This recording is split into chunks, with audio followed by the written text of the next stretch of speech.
Ibang klase ang idol mo, Bobby, ha? True. Kaya nga si Amo yung boboto ko eh. Kayo parang di kayo nanonood ng teleserye. Ano sinasabi mo dyan, Mark?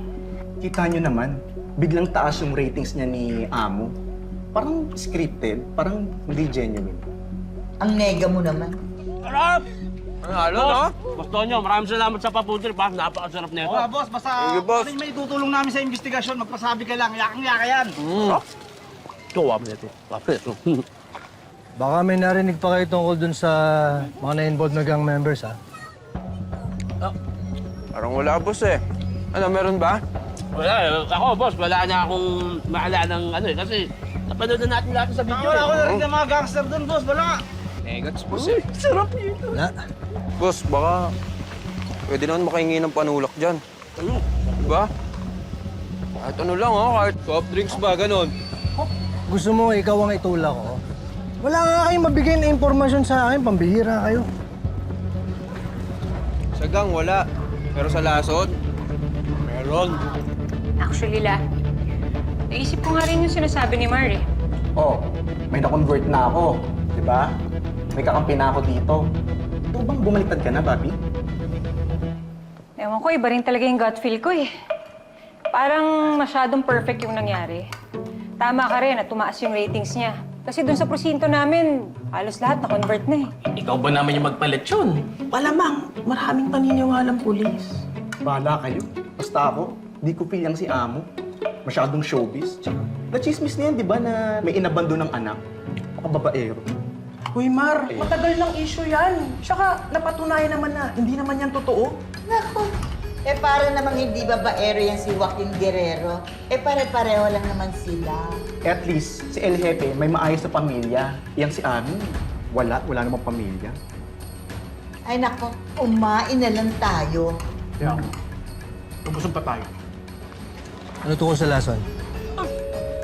Parang masarap nung tinapay. Tsaka yung kakanin, yung gulaman, no? kanin, Soft drinks, ulam, parang masarap ba natin kayo? Sige na, kunin nyo na yung ako na bahala. Limang hamburger sa akin yung Ano yung tungkol sa lason? Diba? Bilang mo ba kung stick? Gahanap kayo ng kapagbibilan ng laso sa black market. Hinahanap namin contact. Pero mag-ingat ka lang, boss. Bakit? Medyo delikado na tong mundong papasukin mo. Boss, ha? Ay muna ako, ha? Kuya, yung ano ko, ha? Pare, ito sa atin, no? Ito. Dami nito, ha? Prego muna natin lahat dyan.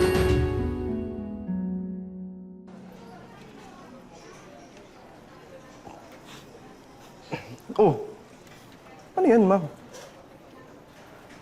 Huwag mo sabihin sa chismis ka naman ngayon maghahanap ng koneksyon ni Amo dun sa 3 kaso, ah. Noble, narinig mo na ba yung allegation na may inabando ng anak si Amo? Ngayon pa lang.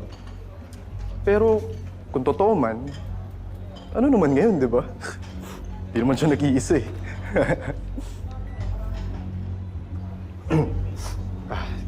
Joke lang. Sorry. Ano bang mahanap mo dyan? Hindi ko pa talaga alam, pero ang sabi sa akin ni Lieutenant Conde, sa investigasyon daw, kailangan handa kang mabago-bago yung mga tanong mo para malaman mo yung totoong sagot. Yun lang naman. Sa ngayon, gusto ko lang malaman kung totoo ba yung chismis na may inabando ng anak si Amo. Linawin ko lang, ah. Ang ibig mo sabihin, pagkatapos ng lahat ng ginawa ni Amo kahapon, pinaghihinala mo pa rin siya? Sagutin mo nga ako, Noble. Base sa mga nahanap kong koneksyon dun sa pelikula ni Amo, masasabi mo ba na 100% wala siyang kinalaman dun kahit katiting? Sabi sa'yo, dikit kami niya ni Amo. Di mo yung mga pictures namin, close na close kami. Ha? Hindi ka talaga nagsawa magpa-picture ng paulit-ulit kay Amo na Garcia. Sabi ko nga sa'yo, dikit kami. Yung comeback movie nga raw niya, yung anak ni Baby Amo, sa Kinte Amo, isasama raw niya ako. Eto pa. Ayan. Oh, etong picture na to, bago lang yan. Picture namin nung burol ni Lara. Si Amo. Oh. Di ba? Ano? Ayan, nagkita kami ulit. Artista. Nagpunta si Amo dun sa pagulol ng lieutenant. Ganun lang talaga siguro siya ka-supportive. Dumalaw din ba siya sa burol ng mentor mo? Si Ma'am Dina? Hindi.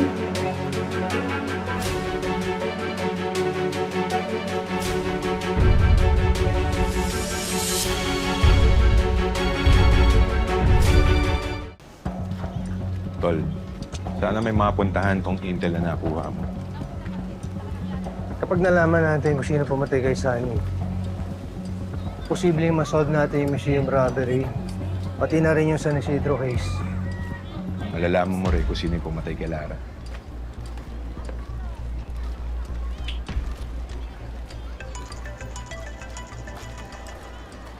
Hello?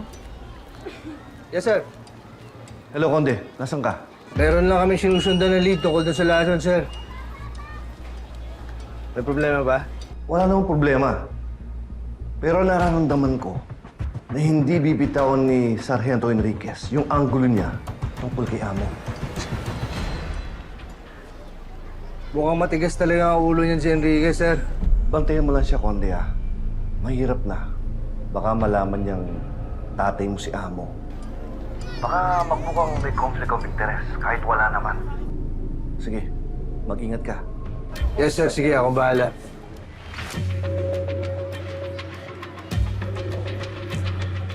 Tara, doon tayo.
Gandang araw po.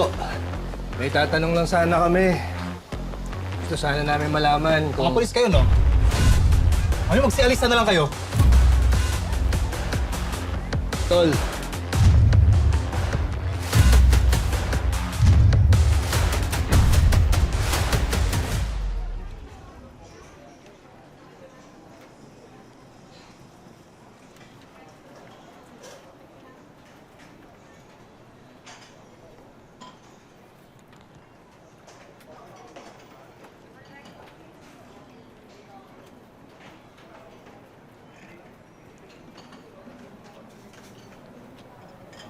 Amo. At ang mga...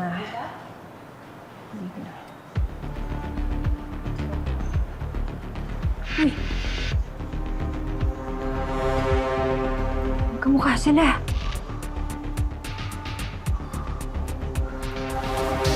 Nakakabilib si Amo, no? nakialam siya sa operation ng polis. Nakakabilib ba yun? Di ko pilang si Amo. Na-chismis na yan, di ba, na may inabando ng anak? Picture namin nung burol ni Lara. Si Amo.